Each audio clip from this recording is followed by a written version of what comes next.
What if I told you that the best way to achieve a massive change in your life is to make small, almost imperceptible adjustments in your daily routine? Things so tiny that sometimes they literally take 2 minutes, but they generate extraordinary results. We often tend to think that big changes require equally big actions, as if we have to turn our entire life upside down. But the opposite is true. In 2003, the British Cycling Organisation decided to hire Dave Brailsford to fix its disastrous performance in 110 years. Since the Tour de France was founded, no English cyclist had ever won the prestigious race, and the results at the World Championships and the Olympics were equally poor. So they relied on Brailsford to make radical changes. But he didn't believe in big revolutions. He believed in small, smart improvements that cumulatively could create a huge impact. His strategy was to isolate each aspect of cycling and improve each of those aspects separately by 1%. Just 1%. He knew that this small improvement in each area would be very simple to achieve, but when it came to racing, the changes would work together and the result would be immense. What followed was the golden age of British cycling, with a multitude of Olympic medals, World Championships, Tours de France, and various records. And this same 1% principle applies to every aspect of our lives. The key lies in those small everyday habits that separately seem insignificant, but together lead to even greater success than we had anticipated. However, incorporating these tiny habits is complicated, even if they are small changes that we ourselves have consciously chosen. Eating better, exercising, meditating, being tidier, studying English. Learning such a skill can overcome you by laziness, procrastination, and lack of motivation. And if this happens to you too, the reason is not that you are lazy, but that your brain evolved to seek immediate pleasure. The human brain is not biologically designed to focus on what gives us a delayed benefit, but to seek immediate reward. It wants us to be attracted to instant gratification. That's why it prefers quick results over those that come in the long term. For your brain, the decision is easy. What feels good now, right now, takes priority. And what brings you long-term benefits doesn't matter much. That's why you get lazy about your diet, your intention to exercise, or your plan to meditate every morning after waking up. And you find it so irresistible to put on another episode on Netflix, or stay another while swiping your finger on your favorite social network. However, you can trick or hack your brain. You can use this same pleasure-seeking principle to make all those actions you're now so lazy to seem like instant rewards. And that's exactly what James Clear's book Atomic Habits teaches us to do. It's a book that's full of strategies that basically teach the brain to get pleasure out of the execution of each habit so that it stops resisting and wants to mobilize, to get on with it. So, in this video I'm going to summarize the key points of this book. It's full of information and strategies that you're going to be able to start using right away. So don't walk away.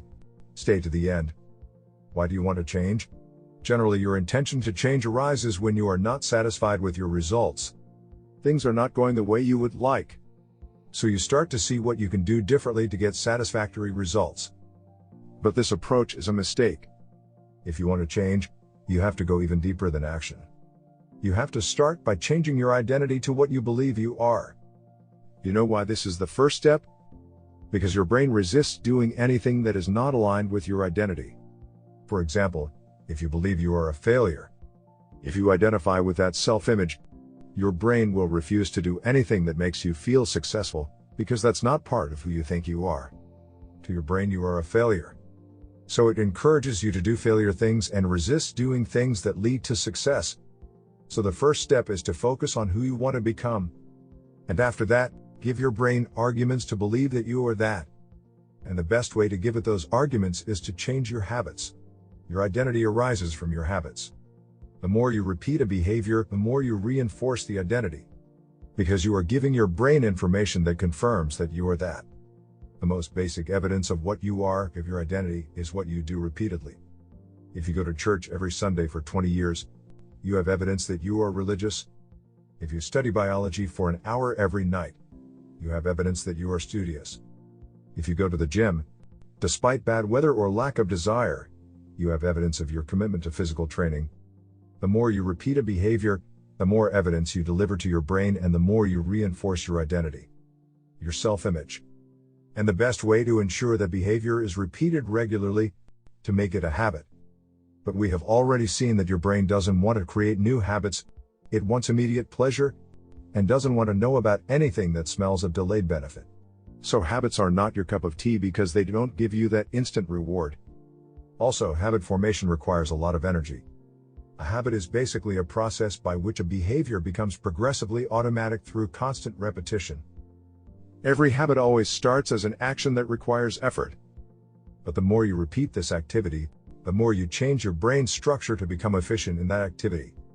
With each repetition, the sending of signals from one cell to another improves, and the neural connections get stronger, until the whole thing becomes a closed loop that works automatically.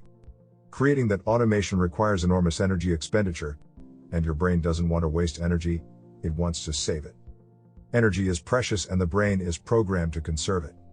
So when you have to decide between two similar options, it always invites you to choose the one that requires the least amount of work. But you can trick your brain. You can hack it into believing that these new habits you want to incorporate are an immediate reward themselves, and thus believe that they are worth investing energy in. And this is where the author proposes the 4 laws of behavior change that are designed to do just that. Let's look at them separately. The first law of behavior change is to make it obvious. Or, put in another way, no abstract intentions or vague statements. Your brain hates anything that is not obvious and concise. Saying I want to train more, or I want to eat better, is for your brain synonymous with, I don't want anything. You have to define when and where you are going to act. And it is as simple as applying this formula. I will do this behavior at this time, in this place. For example, I will go jogging every day at 6 o'clock in the morning, in the park next to my home. And another variation, which also works very well, is to link the new behavior with another behavior that you already have automated. For example, after or before the current habit, I will do the new habit. After I drink my coffee, I will meditate for 5 minutes.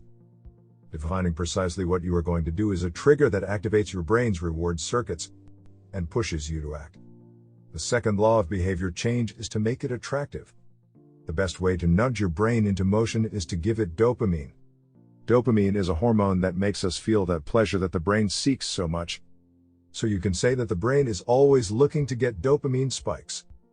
The trick is that dopamine is not only released when you experience pleasure, but also when you anticipate it. When your brain can anticipate a reward, dopamine is released massively in your body. You have not yet experienced that reward, but because your brain can anticipate it, you already have that pleasure from dopamine. How can you use this to your advantage?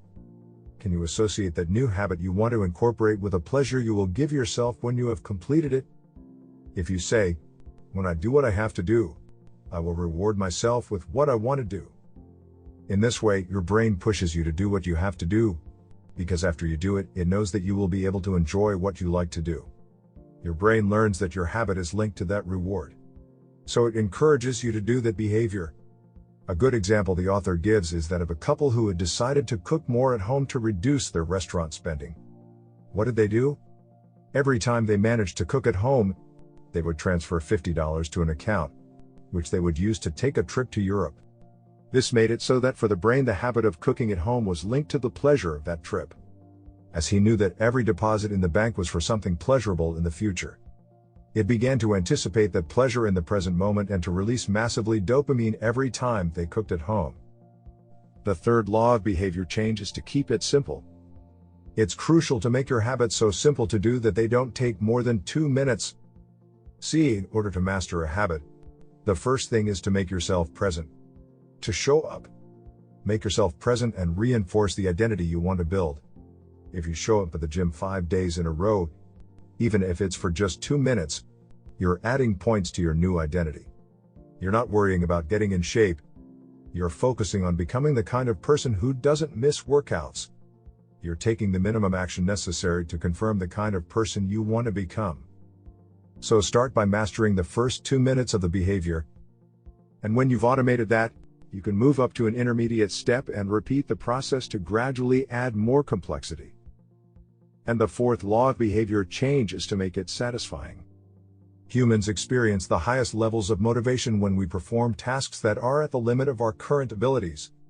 They are not so difficult as to make us despair, but they are not too easy either. Instead, They lie in a middle ground between success and failure, called the flow state. That flow state makes us completely immersed in that activity because the brain feels connected, motivated, and rewarded. Many people are so averse to difficulties that they dream of an easy life, but clinical data shows us that once they achieve that easy life, they dream of something challenging and unexpected to take them out of such boredom. The flow state is the key to staying motivated and rewarded in the long run, and the best way to achieve this is to regularly seek out challenges that push you to your limit, while at the same time continuing to make enough progress to stay motivated. Your habits, those actions that you have already internalized and automated, are not there for you to repeat like a robot until the end of the day, but should serve as a foundation for moving on to the next frontier of your personal development. The goal is to automate more things, to create new habits that turn everything we have already mastered into automatic, but also to have something new and challenging to master, something that demands effort and dedication. To flow is to find that perfect balance point between what costs nothing because it is automatic, and what costs a lot because we have not conquered it yet. And this is it for today. If you liked the video, leave me a like to let me know that you are interested in the topic, and of course, subscribe to continue watching more videos that I will upload weekly. And remember, smart work is the key to success.